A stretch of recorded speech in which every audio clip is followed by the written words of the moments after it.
I said I was not going to talk about the book of Boba Fett until the finale. And as soon as I say it, it becomes a completely different show.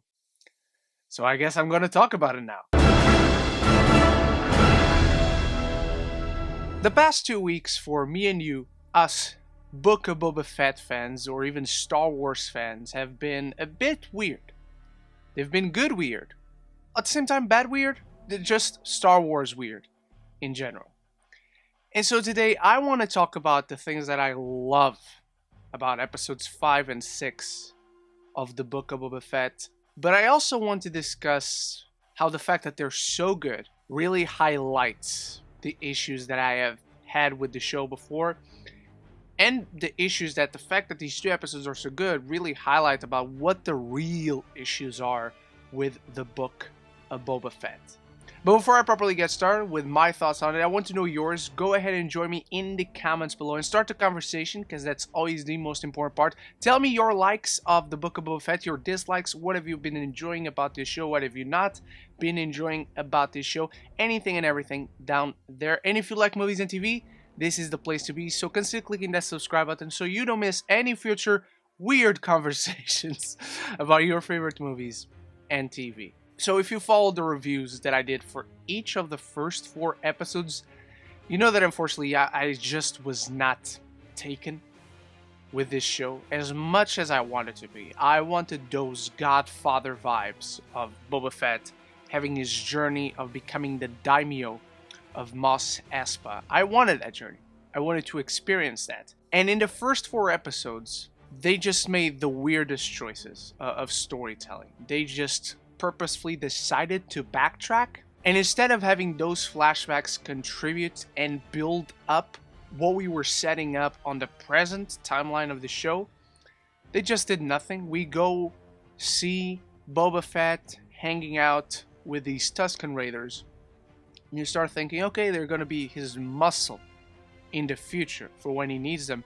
But no, they end up dead. Boba Fett himself, who was a badass when we first saw him back in Mandalorian Season 2, he's now unable to fight, and he has to heal himself when he just did what he did when he first debuted in the Mandalorian Season 2. And so the entire show just felt like it made these weird choices that did not contribute to the story, and just filled in these uninteresting gaps that nobody asked for, from the moment that he gets out of the Sarlacc pit to the moment where we meet up with him in Mandalorian Season 2 and we go into the Book of Boba Fett with that great final credit scene after Season 2 of Mandalorian is over and we set up this show. And sadly, this show just never really took off for 4 episodes. We had a total of 20, maybe 25 minutes of the present day storyline of Boba Fett. But then episode 5 of the season hits, and we take a giant left turn to focus entirely on the Mandalorian. And the first thing that stood out for me in that 5th episode was not only that I was just happy to see Mando back, it was such a joyful sight to have them recreate that entire entrance opening scene from Season 1 that they then replicated in the opening of Season 2. And now we have this version where he's alone again, and he's back to being his badass self, bounty hunting, now with the Darksaber. But the thing that stood out to me was the direction. Every frame of episode 5 is gorgeous to look at, and it's also directed fantastically. This is not just the best directed episode of this very uneven show that is the Book of Boba Fett. To me, it is easily top 3 directed episodes of anything Star Wars television in the past 3 years, ever since they started the first episode of The Mandalorian. So full credit to Bryce Dallas Howard, who has directed an episode in Season 1, an episode in Season 2, and now is directing an episode here that is so rich with development and pathos for Din Djarin, as he meets up with the armorer and Paz Vizsla in this great location that they have the secret hideout, that he uses the vision in his helmet to see the Mandalorian symbol, And we get a little bit more of an explanation on what happened to this creed of Mandalorian and the Night of 1,000 Tears. And he makes a little present for Grogu, which is really sweet and just progresses that relationship, and we understand how much he means to Din, especially now that they're apart from one another. After a great action sequences, which is Paz Vizsla challenging him to get the Darksaber because of the whole rule and mythos that goes with the Darksaber, and he becomes an apostate. And the one thing he had left in his life is now taken away from him. So we find him at this moment of weakness that sends him on this direction that he's going back to the one thing that he knows or thinks that he has left, and that is Grogu. Even though he gave him to the Jedi, now that he's left without a family of fellow Mandalorians from his own creed, there are so few Mandalorians left, he's going back to the one thing he knows is somewhere out there for him. But of course he needs a ship, and having a reconstructed Naboo starfighter as his new ship that looks slick as hell is fantastic. This is a fabulous looking ship. And Mando takes it for a test drive through Tatooine, through Mos Eisley, and goes through where the pod race in Phantom Menace goes through. Those are some nice little references, and again, direction in this whole thing is fantastic. And then by the time everything dies down a little bit and you realize we're getting to the end of the episode, I realized that we had not seen Boba Fett at all in this episode, and we barely get a reference to him when Fennec Shand comes in and asks for help after the setup that was made by the end of episode 4. And this made me realize what the big problems with the show are. Is that they failed for 4 episodes. To me, at least, obviously. It's all subjective. But to me, they failed to make Boba Fett and the journey that he is on the present timeline, they failed to make it interesting.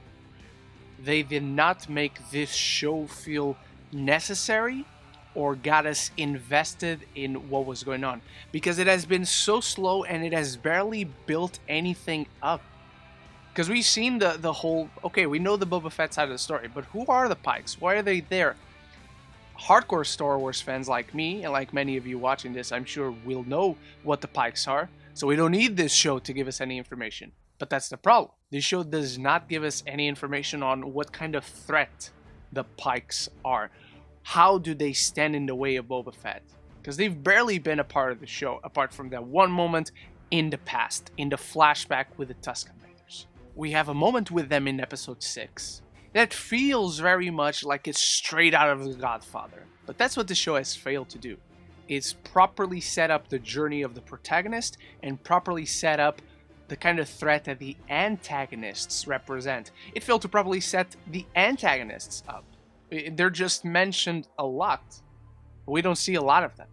We don't understand what kind of threat they are, which is why the one scene of the Pikes doing anything at all that represents a threat in episode 6 stands out so much. And obviously episode 6 was directed by Dave Filoni. So right away you just knew that something special for long-time Star Wars fans was coming. And turns out it wasn't just something. It was a lot of somethings. And then the episode continues its focus on Mando, who goes to try and seek Grogu. And we get to see R2-D2. And as he waits around to see Grogu, we get to see that Ahsoka Tano is also there. Which is something that I have not seen so many people talking about, is the fact that Ahsoka Tano and Luke Skywalker know each other. That's just fucking awesome for me. It's a bit of a missed opportunity to not see them meeting, to see how that first conversation is like. But it feels special. It feels special to know that Ahsoka knows Luke Skywalker. Or Master Luke, as she calls him. And then I had another one of those moments that just puts a big smile on my face. And that is seeing Luke Skywalker. When, by the way, the visual effects, the Lucasfilm team visual effects here just did a tremendous job. I could overlook the flaws visually when it came to the Luke Skywalker in the Mandalorian Season 2 finale. This is an entirely new level. This isn't a cameo. This is having a proper role in the episode. That's not only fun because it's a reversal, obviously, of The Empire Strikes Back, when Yoda meets Luke and trains him. And now we have Luke training Grogu, taking him on the backpack, and the cutest little moment where he's walking, and because Grogu has such small legs and can barely walk, he lifts him up with the Force to give him these little hops so Grogu can keep up with it. It's just the cutest fucking thing ever. But just seeing Luke Skywalker active, training someone, the next generation, and seeing the Luke that we last saw in Return of the Jedi. And you guys know I love what they did with Luke in The Last Jedi, but it's good to see this version of Luke. And just seeing Luke Skywalker active again. More moments of him as a Jedi. That was the chosen one, the last one in the galaxy. There's just incredible serenity that I found with this. A lot of inner peace that came to me. And I just felt comfortable. It felt like home, if that makes any sense. But as this is going on and we see the struggles that Grogu is having with his training about focusing in on it because he still has a lot of attachment, the parallel to that is seeing Mando struggle with the decision of, does he go back to Grogu? Does he go meet Grogu? Or does he let him be and let him keep on in this journey of hopefully becoming a Jedi? That's great conflict. That's compelling storytelling and compelling character growth. That clearly the show understands what character growth and pathos is because they clearly chose to focus on that in this episode. Something that they never chose to focus on the first 4 episodes of the show with their title character. I posted that the difference in writing, direction, just overall storytelling, it feels staggering how much better it got when it didn't focus on the title character of the show, but it kind of focuses on bringing the entire Star Wars universe or galaxy, for that matter, together. And I started to think that maybe this show would work better as an anthology show. Because context matters for these things. Context matters for these stories. I love what they were doing with episodes 5 and 6. They're just amazing hours of television. But they're horrible episodes of a show called The Book of Boba Fett. So if they had made this a Star Wars anthology series to fill in that gap between Mandalorian Season 2 and Mandalorian Season 3, since clearly they didn't decide to focus enough on Boba Fett and what he's doing in the present day, just title this an anthology series. You have less episodes, but they're clearly much more focused on whatever they wanted to do. And so it's a struggle. These last 2 episodes are entire struggles because I love them as stories on their own. I love them as hours of television that fully entertain me and have meaning to them and have weight, great conflict for characters, great growth, especially with that final scene that they count on with Luke giving the choice to Grogu to choose between Yoda's lightsaber, and it's awesome that it is Yoda's lightsaber, and become Luke's first student, or take the chainmail armor that Mando made for him and go back to Mando. Great conflict, compelling storytelling, character growth that is being shown. Or at least character growth that will be shown next week when we bring all of Boba Fett's army together, and probably we will see Grogu as a part of that army, because after Ahsoka convinces Mando to not go and see Grogu, to let him keep on in this journey, at least on his own, to make his own decisions, he goes and helps Boba Fett try to bring in an army. And for that, Mando goes and asks Cobb Vanth and Mos Pelgo to join him, as they once rallied up their troops to take on the Great Dragon.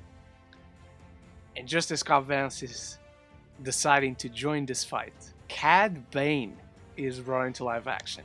Love the look. It's just a really quick scene of Cad Bane being Cad Bane, they brought back Corey Burton to do the voice.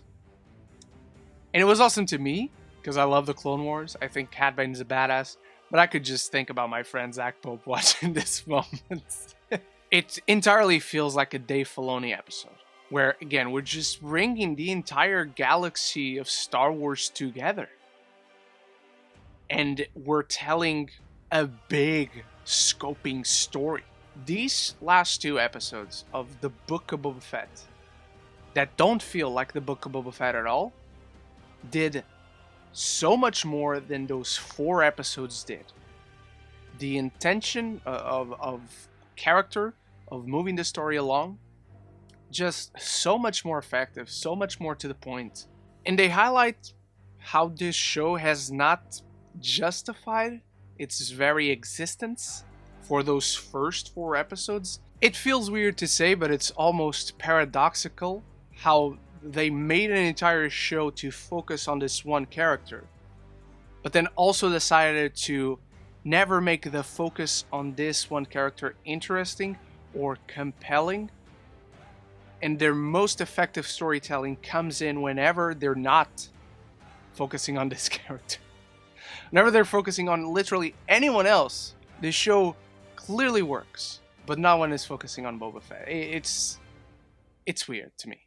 It feels odd how even these last 2 episodes feel so much like they're so well focused on Mando's struggle and Mando's growth. And they very much should and could have been the openings of Season 3, Episodes 1 and 2. Even just imagining that, it feels like these 2 episodes would have been better fits as episodes of Mandalorian Season 3. Just great kickoffs to the 3rd season of a fan-favorite show that balances the storytelling of its title character with a ton of fan service really well. And the fan service on that show never comes at the cost of the story, the focus story on the Mandalorian. And in this one, I love seeing Luke Skywalker. I love seeing Ahsoka Tano. Love that they brought Cad Bane to life. It feels like it came at the cost of a story that was never properly focused on. And so, for those first 4 weeks, I complained that I felt very conflicted about the show. And now I feel even more conflicted. Because I really enjoy these last 2 episodes, but not as episodes of Boba Fett. So those are my thoughts on the last few episodes of the Book of Boba Fett, or Mando Season 3, whatever you want to call it. I know so many of you will not watch this video, and this video won't get any views. But if you've watched this far, I want to thank you very much for watching my whole ranting about all of this. And I hope you're enjoying the Book of Boba Fett as a whole. I hope you loved these last 2 episodes. I hope you loved the first 4. So let me know your thoughts down there in the comments below. Thank you so much for watching. Thank you to my channel members Bruna and Stuart for making this video possible. And if you want to consider becoming a member, there's a link in the description for you to see if it is for you. If it's not, just again, thank you for sticking around so long. And I'll be back very soon with more videos, and I hope to see you on those. So until the next one, love each other and love the movies.